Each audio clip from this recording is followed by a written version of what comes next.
नमस्कार। आज मैं परंपरा में सुधार नामक अपने इस योजना के तहत आपके समक्ष बहुत बड़ा खुलासा करने जा रहा हूँ। परंपरा में बहुत दिनों से अनादिकाल से एक चीज़ चली आ रही है। यद्यपि मैं अपने इसमें शोध को देखा यद्यपि इन चीज़ों को पहले मैं भी करता था, लेकिन अभी बता रहा हूँ कि सूर्य को कदापि जल नहीं देना चाहिए। अब आप कहेंगे ऐसा क्यों? इसको समझिए। आपको ये ज्योतिष में अक्सर एक उपाय बताए जाते, टोटके बताए जाते कि अगर सूर्य आपका कमजोर है तो आप उन्हें जल अर्पण करें, है ना। सूर्य, देखिए इस बात को समझिए। सूर्य क्या है? अग्नि तत्व है, आग है। और जल तत्व क्या है? जल हमारी क्षुधा, पिपासा, प्यास, क्षुधा को शांत करता है। तो जल एक शांति तत्व है, यानी कि जल जल तत्व है और अग्नि अग्नि तत्व है, सूर्य अग्नि तत्व है। आप ज्यादातर आग को बुझाने के लिए क्या करते हैं? पानी डालते हैं ना। तो आप आग को बुझाने के लिए पानी डालते हैं, यानी कि जल का अग्नि का शत्रु है जल, है ना।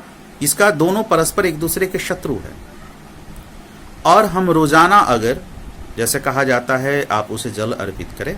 इसके पीछे और भी मैं तथ्य आपको बताता हूं जो अभी तक मान्यताएं हैं, इसको समझिएगा गौर से।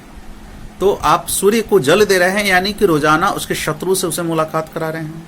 अगर आपसे प्रबल शत्रु कोई आपके पास रोजाना आता है तो आप क्या होंगे? उससे डरे सहमे होंगे। मैत्री भाव तो कभी हो ही नहीं सकता है।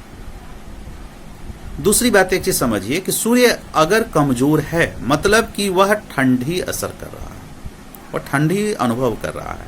आप बहुत ज्यादा ठंडी का समय, आप ठंड में हैं, यानी कि आपको ठंडी लग रही है और उसे पानी में आपको डुबा दिया जाए तो क्या उससे ठंडी कम हो जाएगी? गर्मी आ जाएगी आपको? ऐसा संभव है?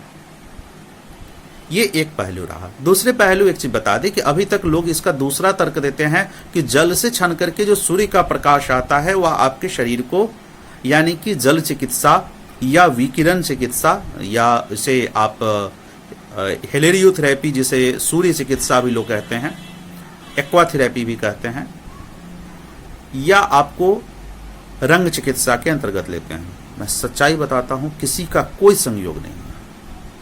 जल चिकित्सा, जल से सूर्य आप किसी रंग का प्रवेश कराएं, जल में रंग मिला दें तो आप शरीर पे लगाए, वह एक अलग अनुभूति देता है। लेकिन आप जल से सूर्य की प्रकाश या किसी प्रकाश को अगर पास कराते हैं तो आप उसका अनुभव अलग, उसका कोई लेना देना नहीं है आपके शरीर पर। जल चिकित्सा जल से की जाती है, कलर चिकित्सा कलर के द्वारा किया जाता है, और आपको बता दें कि सूर्य की चिकित्सा सूर्य में रख करके किया जाता है। तीनों का कोई तत्व नहीं है, ये कोई सार्वभौमिकता है ही नहीं।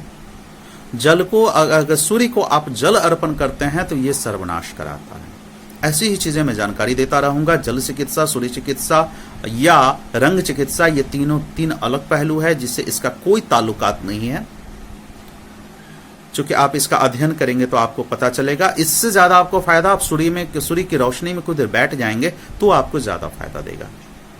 तो मुझे उम्मीद है कि मेरी बातें परंपरा में सुधार नामक ये कार्यक्रम, चूंकि बहुत दिनों से बहुत सारी कुरीति आ रही है जिसका समय समय पर सुधार बहुत आवश्यक है और इसमें होना भी चाहिए। तो मैं इसी तहत ये बातें रखी और उम्मीद है कि आपको ये बातें समझ में आ गई होंगी, पसंद आएगी। आप सूर्य को कभी जल अर्पण न करें। और भारत में कहीं ना कहीं ये मानसिक दुर्बलता का सूचक होता है, क्योंकि सूर्य अगर आपका कमजोर है और पानी डाल के उसे और कमजोर आप बना रहे हैं तो ये सूर्य प्रखर नहीं रह देता। भारत में देखेंगे ज्यादातर लोग जो कि सूर्य को पानी देने की परंपरा रही है, यहाँ के अधिकांश, बहुत कम ही भाग है ऐसा जो लोग ऐसा नहीं करते हैं।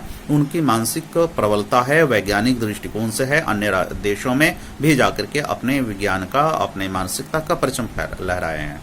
लेकिन जल देना ज्यादा, यहाँ का भूभाग पे ज्यादा लोग जल देते हैं और यहाँ मानसिक रूप से, और यहाँ तक कि अन्य ग्रहों में प्रीति योग से परंपरागत कहेंगे तो वो लोग, ये बातें हैं कि वो दुर्बल हैं। शारीरिक और मानसिक रूप से भी दुर्बल है। ये दुर्बलता का सूचक भारतवर्ष में अगर आप व्यवहारिक तौर पे देखें, है ना, अब अपने आप को अच्छा कहने के लिए तो कोई भी कह देता है, बात अलग है। तो उम्मीद है कि आपको परंपरा में सुधार नामक कार्यक्रम के इसको ज़्यादा से ज़्यादा लोगों तक बताएं कि जल को कहीं से भी सूर्य को जल देना तार्किक नहीं है, संगत नहीं है। इससे आप अविलंब बंद करें, अन्यथा सर्वनाश होता है। धन्यवाद।